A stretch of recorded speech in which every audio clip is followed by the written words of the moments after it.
Alright, in this video I'm going to do a power steering flush on my Mazda 3. It's a 2013. I'm using the M5 automatic transmission fluid that Mazda recommends for this. I bought 3 of them. If you only do a drain and fill, you only need 1. If you do it twice like I did, you do need 2. And there's no reason to have 3, so I'm going to take 1 back. Power steering fluid reservoir is right there, but it also has a lower reservoir as well, and that's what the fluid looks like. So it's a little brown. Not crazy dirty, I guess. And this vehicle is obviously 2013, so about 10 years old, and has 250,000 kilometers. And this is the first change. I've got it jacked up in the front end on both sides, and I've got it parking brake set, some blocks in the rear so that it doesn't roll away. The first thing, you got to take apart some of the plastic bits to get at the low pressure hose, and you do need some pliers and a socket set is pretty much it. You can get this done. So there's 2 10mm bolts, and those need to come off first. And then there's a whole bunch of these little plastic clips. I find you break these things if they're older, so it may be a good idea to have some extra hanging around.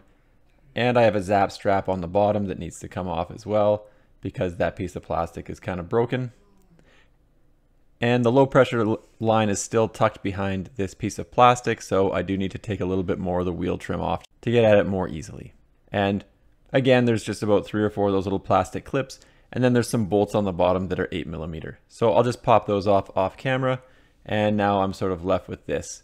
I got a piece of hose that I'm going to use to extend the low pressure line a little bit lower so it hits the catch basin, and then I'm going to take these adjustable pliers and remove the hose clamp. I found the first time I pulled this hose off, it was a little bit tight, so I actually had to pause the camera, get in there with both hands and loosen it. So once I got it loose off camera, I then put the camera back in place and then removed it with my hands with no problem. But like I said, it was a little bit difficult to get the hose moving initially. Now you are going to dump a bunch of the fluid out of the reservoir from the low pressure hose. And that's primarily where most of that fluid is coming from right now. So I would recommend having something, even if it's just a piece of cardboard on your underskirt plastic, to deflect some of the flow into your drip pan, because I did find a lot of it hit the little plastic tray liner there. And once I got everything off and the hose is pointing at the drip pan, I just go inside. The car is not on, but the keys are turned to ACC or whatever setting allows the wheels to turn back and forth freely. And then I just go in and turn the wheels back and forth. So you can see that there's a bunch of power steering fluid in the drip pan now. And then I'll go back to the wheels and turn them again. You can see once you start turning them, the fluid starts flowing out. So I turn them back and forth about 10 times or until there's not really any more fluid coming out when I turn the steering wheel. Now a good tool to have here would be a funnel. All my funnels were covered in oil, so I didn't want to mess with those right now, so I just put some paper towel down. But definitely a funnel would be a good idea. And you can't really fill the reservoir too much or it'll start dripping out, as you can see. So after I was confident that the power steering lines were empty, I just reconnected the hose for the low pressure side and filled the system back up. Now, the power steering fluid goes in very slowly once all the hoses are hooked back up. So it would be beneficial to have someone inside the car just turning the steering wheel slowly back and forth while you're filling it, and one person pouring. I did it by myself, so I had to go back and forth a lot, which was annoying. So you can see there, I turned the steering wheel back and forth, and you can see air bubbles coming out, and the power steering fluid goes down within the reservoir. And then I just come back, spill a whole bunch, and add about 75 milliliters or something, 50 milliliters at a time. So very time consuming by yourself.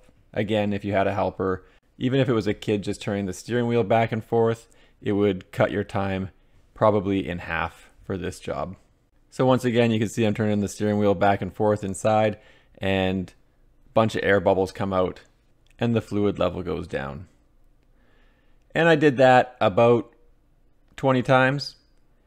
You can see that the power steering fluid level is very high right now.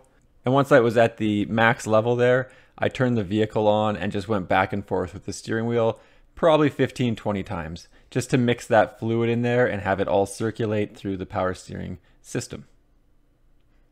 And that was just to get a good mix and to pick up any contamination that may still be in the power steering system. And now you could just leave it at that, and that would probably be fine.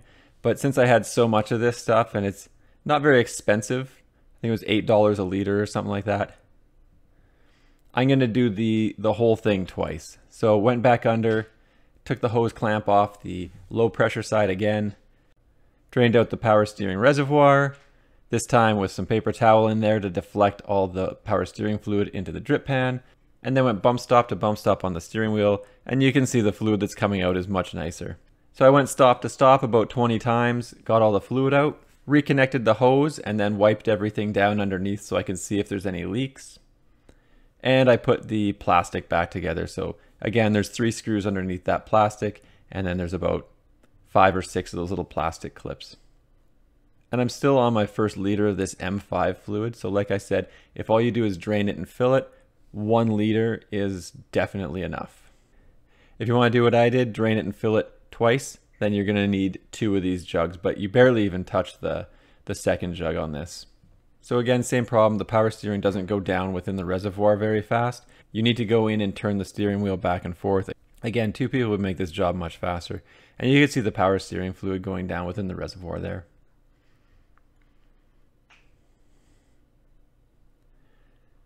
And I go back and forth about 20 times, adding 50 milliliters, turning the steering wheel back and forth and adding 50 milliliters. And you can see I got it about to the max line there, and I just barely cracked the second bottle of M5 fluid. So now I'm going to go in, start the engine, and I'm going to do the same thing, just turn the steering wheel bumper to bumper, and it does actually get a lot more power steering fluid in once I do that. So you can see that it's no longer at that max level just by starting the engine. So once I go bump stop to bump stop, I end up putting in maybe 300 more milliliters. So like 1/3 of a bottle once I turn on the engine. And there you go, you can see that it's right back at the max fill line. And that is how much I got into the second bottle. So about 250 to 300 more milliliters once I turn the engine on. You can see it's still running there. Now I'm going to put that little piece of plastic back on, put the tire back on, torque the bolts to about 90 foot-pounds, and that's about it. So overall, pretty easy. I go take the car for a drive, and I don't add any more from what I did in the driveway there. So I took it for about a 20-minute drive, went to a Walmart parking lot, did a bunch of goofy turns, and it's still good to go. Anyway, pretty fast and easy. Recommend 2 people. Thanks for checking out my video. Don't forget to like and subscribe.